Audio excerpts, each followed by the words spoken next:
Bear Tattoo, getting ready for the Bears and the Packers, watching the pregame on CSN, so we'll see. I think the Bears have a good chance of winning, and I won't publish this until after the game, but I'm going to predict now that they get to Aaron and kick his ass, and then we'll celebrate after the game. Tattoo here. Well, I got a little delayed with the holiday and all that, getting my video out on the Bears Packers, but that was a great win for the Bears this week. They did a lot of great things. Especially, I gotta commend the defense. I thought the defense played well. The first drive that the Packers had, they went on fourth down, and we stuffed Eddie Lacy on that drive, which was a great play. And then the Bears offense had a little bit of trouble getting going that first quarter. But what was really bad is that defensive holding or illegal contact call against Tracy Porter. That was just total bullshit. I can't believe that they called that. And then he misses out on an interception, which really ticked me off. I mean, it's just Hockley and his crew, they're terrible. I mean, he tries to be so damn overly officious all the time, and I know he probably runs that crew with an iron fist, because that's just the impression I get of that dipshit. Anyway, the other thing that I thought was pretty bad on a call from the officials was the tripping call on Slauson. Another bullshit call that cost the Bears some momentum.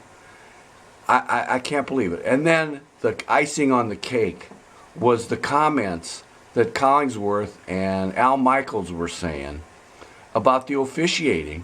And they came back about 5 minutes later and were almost hat in hand.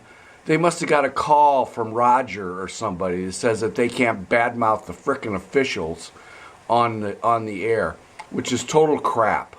I mean, those two calls, and they both admitted it, they both talked about it, those two calls were terrible. I just think the officiating in this league is just worthless. You don't know what, I'm going on my rant again, you don't know what pass interference is, you don't know what holding is, you don't know what illegal contact is. You watch some games and these guys got their hands all over each other and they don't call crap. Hell, you breathe on them in a game with Hockley and it's a penalty. So anyway, the Bears won. The defense is getting better. McClellan is playing well. He's not perfect, but he's playing well enough to play that middle linebacker spot. Tracy Porter's playing well. Seems like they don't even go after Kyle Fuller anymore.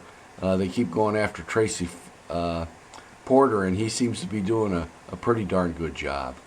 The other thing that made me mad about that Tracy Porter illegal touching penalty is that's the drive that the Packers scored their only touchdown on. If you notice, they only scored one touchdown, and that was it, and it was a gift. And then Eddie Lacy running into the damn end zone, flips the ball up. What a dipshit. I mean, come on. That's high school crap. Anyway, the defense played well. The offense played well. There were some great plays. Jay, I think, played a great game. And, Zach Miller had a touchdown, which was pretty darn nice, and Jeremy Langford had a touchdown. And let me just say this. I love Matt Forte, but I think those two guys played in that game, and by far Langford had a better game, and I think he just hits the hole faster and makes more yardage on his runs. And I don't know if it's because Matt is still hurt or what the deal is. Now, Langford did have one bad play where Jay hit him in stride, running open in the field, and the ball bounced off of him and was incomplete. But he never even tried to throw the ball to Forte, which kind of tells me maybe Matt's still hurt. So Alshon was back this game. He makes a huge difference. What do you have, 90 yards, I think, on all of his catches. He made some great plays. So, overall, this is a great win for the Bears. They've got 5 games left, and they're all winnable games. They've got the Niners, they've got Washington, they've got Detroit and Minnesota, and I think they have the Buccaneers. Although of all the games there, I think the Buccaneers are probably the most dangerous because Winston is playing well. So, and they're going up against Lovey, so we'll see how that goes. But I think it was a great win, and looking forward to the game coming up in another week against the 49ers. I think the 49er game and the Washington game are both in Chicago, so that'll be a good deal. We're hoping for a 10-6 season. Let's see if they can't do that.